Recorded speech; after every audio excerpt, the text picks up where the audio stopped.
There's a man who is alive who, by all rights, should probably be dead, and his government has done everything it can to make sure that his story doesn't get out. Well, his story just got out, and buckle up because it is the story of the century. Welcome to Newspeak. I'm Holly Kellum.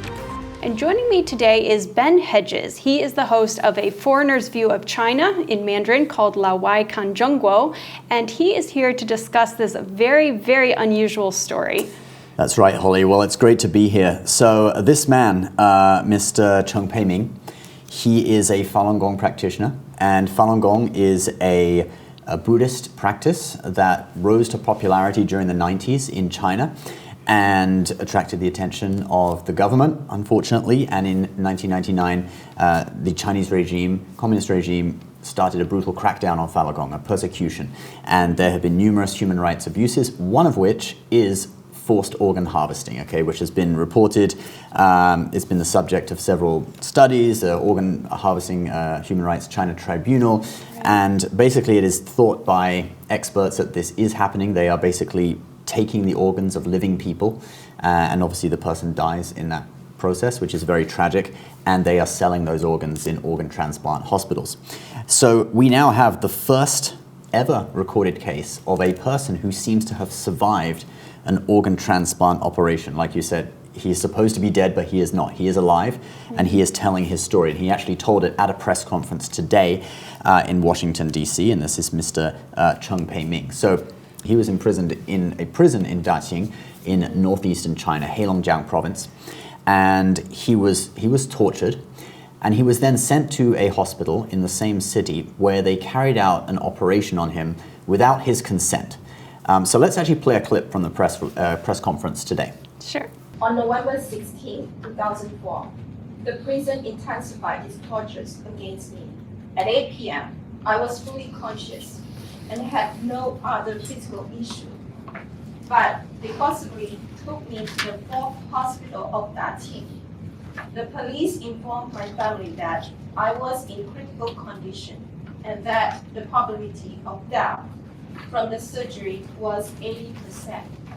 So that was him in his own words talking about the operation that was carried out on him, and it actually left him with a 35 centimeter or 13-inch long scar on the left side of his chest, a little higher than you would expect. So the doctors at the press conference said it's a little bit of an unusual place to access the liver from, but they did indeed seem to have accessed his liver and removed part of his liver and also part of one of his lungs. Now, this section of the liver, section 2 and 3, we'll put a diagram of the liver on screen so you can see. These two sections can be removed and are actually routinely removed and used in pediatric liver transplants. So you can actually, the liver's not like other organs where if you remove a section of the heart, the whole heart will stop working. With the liver, you can actually remove some of it and it will grow back. And the sections you remove can be useful in transplanting into another person. So what happened to him, removing these two sections of liver, does coincide with a type of liver transplant operation that is performed in China. Now, he was actually then taken to hospital again 2 years later. So the first operation was in 2004. The second one was in 2006. And he was told, again, his family was told he has an 80% chance of survival. Again, he did not need the operation. But this time he actually escaped, which is quite miraculous. So let's cut to the press conference and we'll see the story of him escaping. At 2 a.m. on March 3rd, one police was asleep while the other watched me as I went to the bathroom across the hallway. Returning to the room, the guard watching me was exhausted and fell asleep before shackling me to the bed. I immediately escaped through the fire escape. Yeah, wow, that was a crazy story. And I think what's most amazing is that, he managed to not only escape the prison, but then escape China, which is another crazy thing, because if he had stayed in China, probably they would have found him, probably they would have figured out a way to silence him, and we probably would never have heard this story. That's right. He actually apparently, when he escaped from the hospital, he apparently hailed a taxi at the door of the hospital, and he used some canned peaches that his family had given him to pay the taxi driver. Wow. And then once he in the days afterwards or months afterwards, he was able to see his son for about 20 minutes outside the school in a car secretly because he was on the run. And then he just fully disappeared because there were actually, I think it was something like 10 warrants released for his arrest. And they held those warrants, copies of those, in the press conference today. Basically, these warrants were offering a reward of 50,000 Chinese yuan, which is about 6,000 or so US dollars, which is quite a lot of money for someone in China, half a year's salary or several months' salary or something like that. So, he was on the run, and he then escaped to Thailand. And he was then brought to the US under the UN refugee program as part of the last batch of people brought to the US when COVID-19 started. So just sort of before the US closed down, its refugee program, accepting refugees. So almost we didn't get to hear his story. Right, and it was several government officials, one in particular, played a big role in helping him come to the US. But I think now we can have a look a little bit of the sort of the evidence of, why they think that this was a liver transplant and he was not just born with a weird shaped liver or whatever. Right. So let's first look at a clip of Dr. Charles Lee talking about the shape of the liver. Usually, the lower tip of the liver goes to the 10th rib over here. This is the 10th rib. So it goes about 4 centimeters down.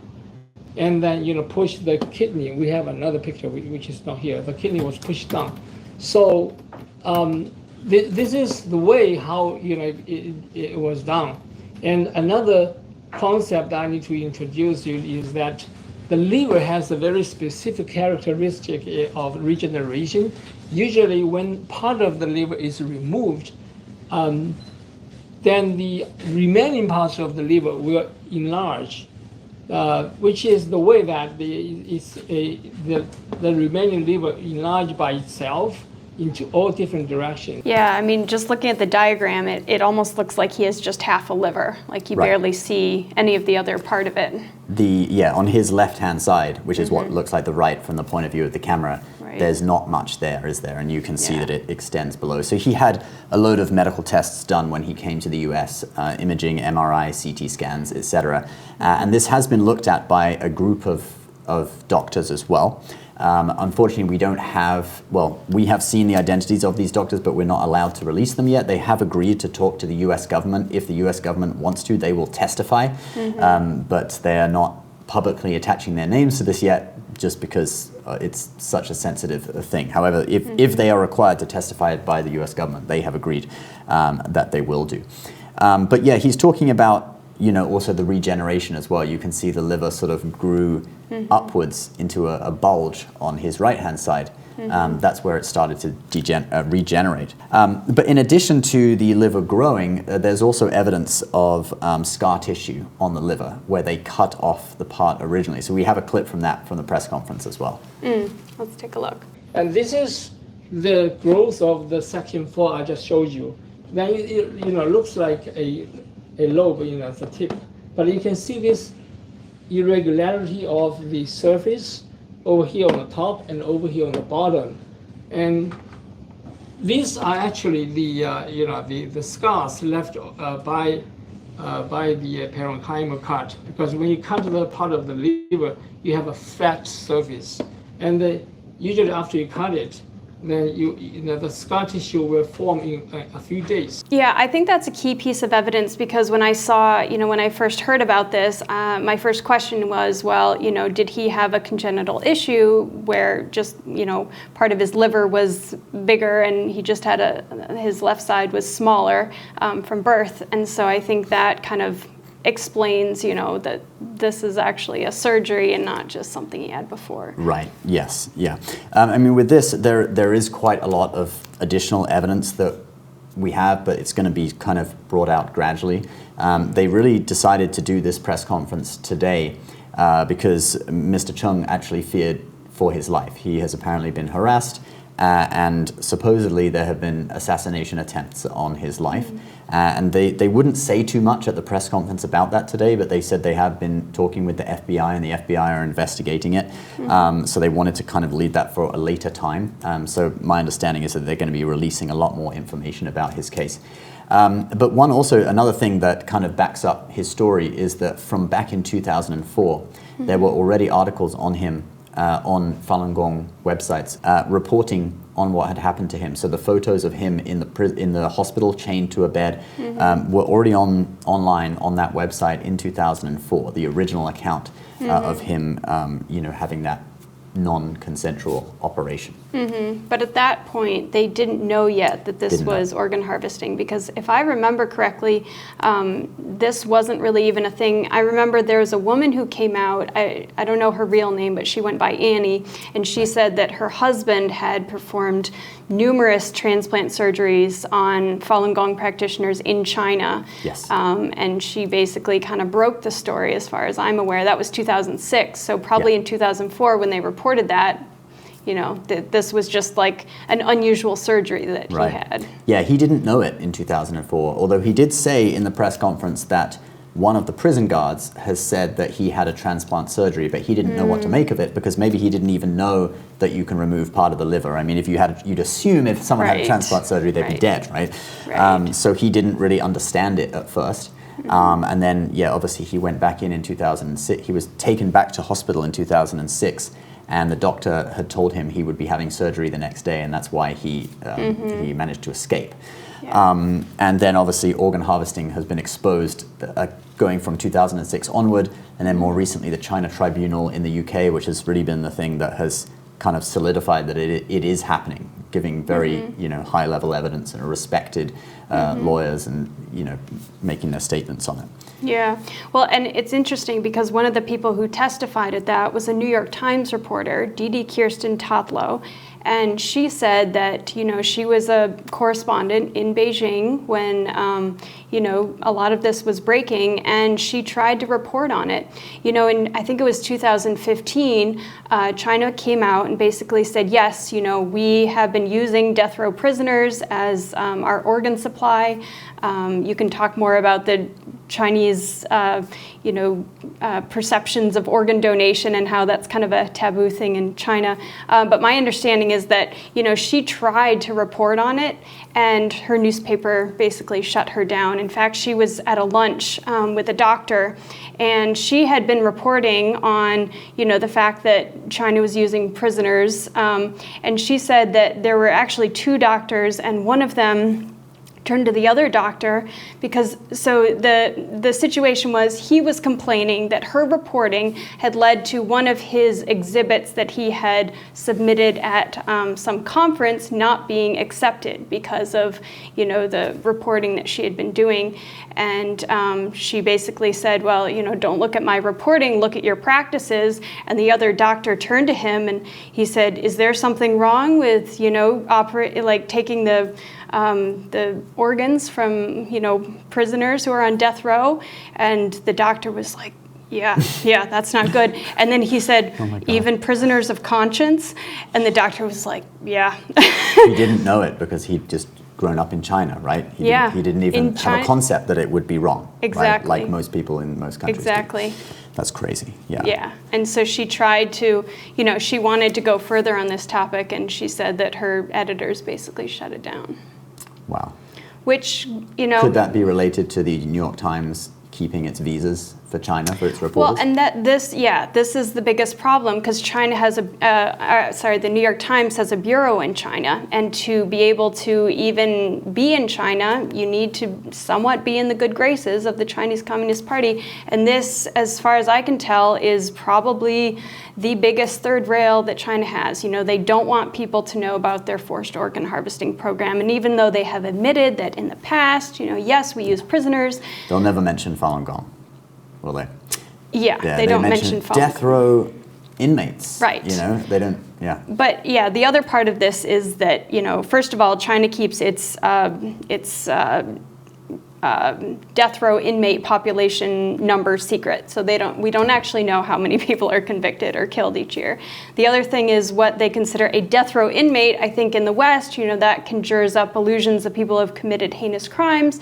But in China, it could be as simple as practicing Falun Gong, which, truthfulness, compassion, tolerance, that is the principles of the practice. So, hardly a crime in any other country, but, in China, where spirituality is a crime, basically, it is. Yeah, I've been following the media on this over the years, and I think the China tribunal was kind of a tipping point. I saw a lot of media who I hadn't seen before reporting on this issue. Yes. And I do hope that, kind of normalizes this. But, if you think about the scale of it, because it's not just Chinese who are affected. Like, China is one of the biggest countries for medical tourism in the world. So it's Americans, it's Europeans, it's people from all over Asia and Africa. Everyone's going to China to get organs. Because, if you went there and had the organ transplant, because they could do it fast and get a match, and you didn't ask any questions, and then you came back afterwards and you found out, wow, I received a transplant from someone who was killed you would feel terrible. You would hope so. And there probably are people in the world living with that. Yeah. And this is just such a big thing. And when you look at how wide scale it is, the estimates from the independent researchers who have looked into this, what I've read is they say anywhere from 60,000 to 100,000 people a year are possibly killed for their organs in China. The scale of that is really shocking. And I think, Falun Gong, they've said that Falun Gong is the majority of the organs, but this is, Uyghurs and Christians and, basically, I understand Kazakhs as well, the Kazakhs that they have imprisoned. This is really just kind of their way of dealing with people. And it's horrific, and I hate to compare this to the Holocaust, but if you think about the scale, and we've known about this for since 2006, but this has been going on for decades at this point. The scale of how many people have been killed, how many people have been doctors who in the U.S. they take a Hippocratic oath to do no harm. Well, these doctors are being turned into murderers, and just the fact that China has done really a good job of covering this story up. Well, that's why they put that bounty on his life, that $6,000 bounty, because they did not want him to get out of China. They think he's probably figured out what we're doing. Yeah. We do not want him to get out of China and tell his story. Yes. And actually, fortunately, he did. Yeah, well, and there's another, so Dr. Enver Todi, I think he was the other piece of this puzzle. So he was a surgeon in China. He is a Uyghur, which is an ethnic minority in China. And he actually has come out and said that he did one of these. It was an executed prisoner, and they shot the guy, and then he did the procedure, took the organs out, and then the organs were whisked away. So, there are kind of these dribbles of evidence coming out. And it's interesting because I was looking back at, the different media's coverage of this. And back in 2001 already, there was a story in the Washington Post about, he was a death row inmate, and he actually had committed a pretty heinous crime. He had killed most of his family, and they shot him, and then they took his organs. And at that point, it was interesting because there was a bit more media freedom in China. The sister contacted the media, and a bunch of journalists went to investigate, and they basically were able to trace the van, to the hospital where the transplant was done, and they confronted the hospital director, and then, basically they got him to admit to them that yes, he had done this. And it's just such a different media climate in China today, but it just shows you that, all the way back then, we kind of had some inkling that China was doing this.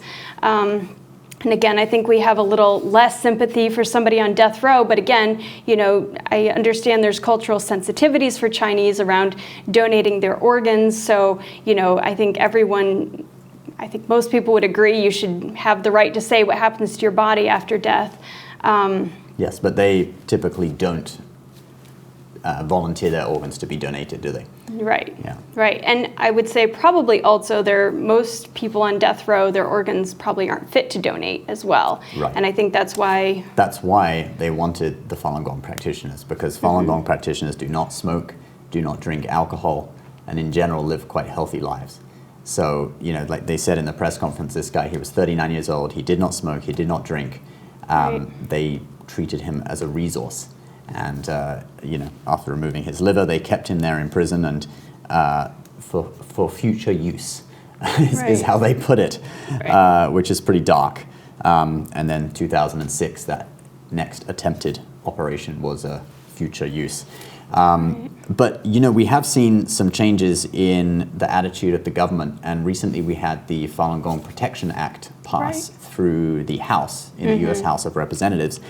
And that act talks all about organ harvesting and sanctioning people who are connected with the organ transplant industry in China, denying visas. It's very extensive. So that is a little bit of good news from behalf of what the US government is doing to actually combat this. Yeah, and you know, I have to say, like, the US government has for many years put it in their human rights report, the State Department's human rights report, that this is happening. So, you know, it's kind of become, you know, this kind of like conspiracy that's no longer a conspiracy. The mainstream media are not reporting on it all that much, but, you know, it's out there if anyone wants to search for evidence or to find information on it. And I think, yeah, this story, if the media picks it up, is going to be a key piece of that puzzle because, like we talked about, you know, there are generally no survivors of organ harvesting in China.